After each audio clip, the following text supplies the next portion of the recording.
Coucou, c'est Elodie du site Elle et Graines. Aujourd'hui, je voudrais te faire une vidéo par rapport à un questionnement que j'ai de plus en plus et que je voulais partager avec toi.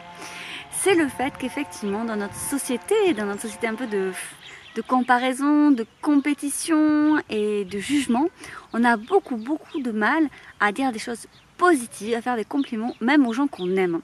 Et ça questionne parce qu'au final, je me demande bien qu'est-ce que ça enlève à la personne qui va être gentille. Dire un compliment à quelqu'un que tu aimes, ça t'enlève rien à toi. Ça ne veut pas dire que toi tu l'as pas ou que tu as quelque chose de négatif. Alors, je pose la question dans cette vidéo. Pourquoi on ne fait pas plus de jugements positifs que de jugements négatifs ?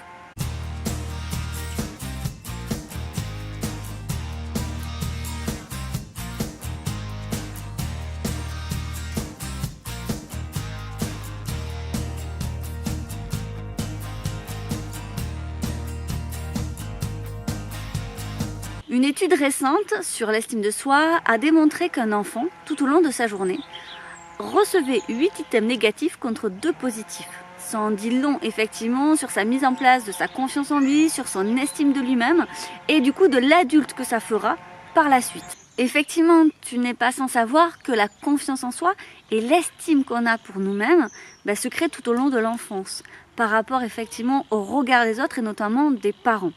Si en tant que parent, tu passes ton temps à dire quelque chose de négatif à ton enfant, même si c'est pas dans le but d'être négatif, mais d'imposer un jugement, c'est-à-dire du coup, par là même, de mettre en exergue le regard extérieur et l'importance du regard extérieur sur ton enfant, parce que tu sais que pour ton enfant, ce que tu vas dire a une importance phénoménale. Du coup, par exemple, s'il te fait un dessin et que tu vas lui dire que ce dessin, il est beau, il va se questionner en tant qu'enfant sur est-ce que les autres dessins, ils sont pas beaux ? En quoi ce dessin est plus beau que les autres que j'aurais pu faire ? En fait, un enfant va réfléchir comme ça. Et en même temps, j'ai envie de dire, interrogeons-nous.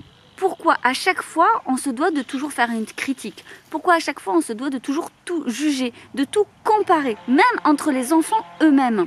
Eh bien, tout simplement parce qu'on est dans une société qui mettons énormément en avant la compétitivité. Et ce, dès le plus jeune âge.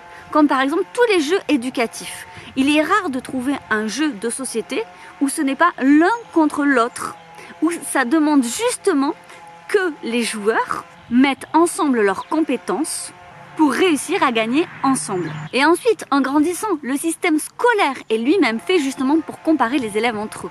La note, rien que ça, noter un élève. Alors que maintenant, il y a beaucoup plus de moyens justement de faire progresser un élève que de le noter. Je te mettrai quelques liens en barre d'infos si ça t'est utile ou si le sujet t'intéresse. Mais effectivement, de nombreuses études scientifiques et notamment de nombreuses études sur le terrain ont démontré qu'on pouvait très bien accompagner un élève, accompagner un enfant dans un développement, dans un enrichissement intellectuel, émotionnel et le faire progresser sans le noter. Et d'ailleurs que c'était bien plus positif pour son estime de lui-même et donc sur l'adulte qui va devenir. Parce que rappelons-le, plus l'enfant va se sentir respecté, plus il va être accompagné avec bienveillance et plus ça fera de lui un adulte bienveillant et respectueux des autres. Alors, maintenant, en tant qu'adulte, on est passé par ce qu'on est passé, on va pas revenir en arrière. Mais moi, j'ai envie et je t'invite justement à tenter de faire des compliments aux autres adultes, à tes amis, à la famille, à mettre en valeur ce qu'il y a de plus beau en eux. Et ne pas hésiter sans attendre que eux le fassent en retour. Parce que là n'est pas la question. Bien entendu, on pourrait s'interroger sur le don contre don.